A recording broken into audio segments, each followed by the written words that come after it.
As can be seen with this first example, the square root of 9 is equal to positive 3. Mathematicians have agreed that the square root symbol is asking for what we call a principal value, and the principal value will always be positive. This was by an agreement that they made.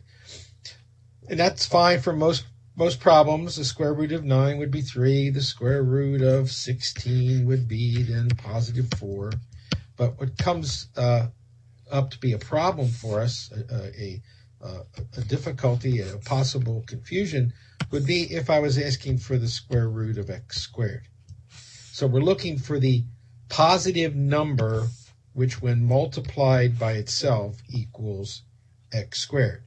Going back up to the problem at the top, the positive number which, when multiplied by itself, equals the number under the radical sign.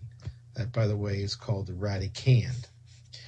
So what number times itself would equal x squared, and being sure that that number is positive so that it's a principal value? So our first guess might be x, but as we know, variables can be of many different values, and in this case, x could be positive or negative. And in this case, to avoid the principal value as not being the answer we get, we use what's called absolute value. So then the square root of x squared would be the absolute value of x. This does not come up as a problem, as a difficulty with cube roots.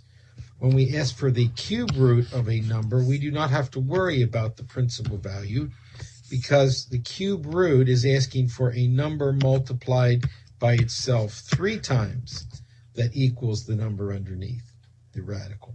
In fact, we can take the cube root of a negative number.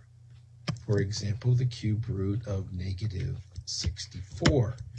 This would be the number multiplied by itself 3 times to give us 64, and that number would be negative 4. So as you can see, it's not a difficulty when we have cube roots. We don't have to worry about absolute value.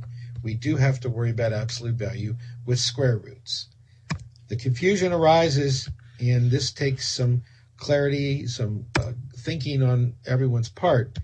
The square root of x to the 4th would not need an absolute value, because the answer would be x squared, and it is guaranteed to be a positive number. So we have to be careful. We only have to worry about an absolute value if this number right here, this power, turns out to be odd. Then we need an absolute value.